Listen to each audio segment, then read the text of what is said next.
Sabi nyo, libo-libong pasyente yung natutulungan nitong zero balance billing program nyo dahil nakaka-avail sila ng mga libreng serbisyo sa mga government hospital. But I'd like to know, masusustain ba natin ito? Yes.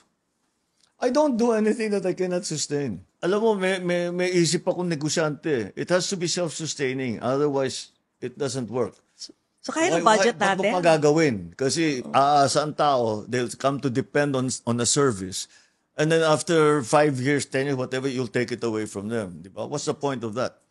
So I never do anything. Of course, believe me, if there's one guy that goes to the numbers in detail, it's me. Tinitignan talaga namin, yes, we can sustain it. We can Kasi sustain it. mahal yun eh. May mga dialysis pa ako nakikita na, sagot ng gobyerno and all that. So, kakayanin natin. Yes, it's expensive. Healthcare is expensive. But what's that money for? It's not to be kept in the bank. It's there to spend so that people can have healthcare for free or cheap.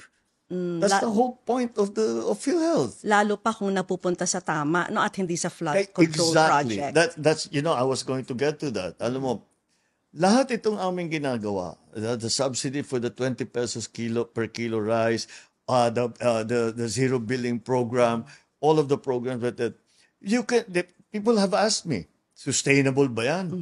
Basta't yung pera pumunta sa tama, lahat yan kaya nating bayaran. Ganun lang kasimple yan.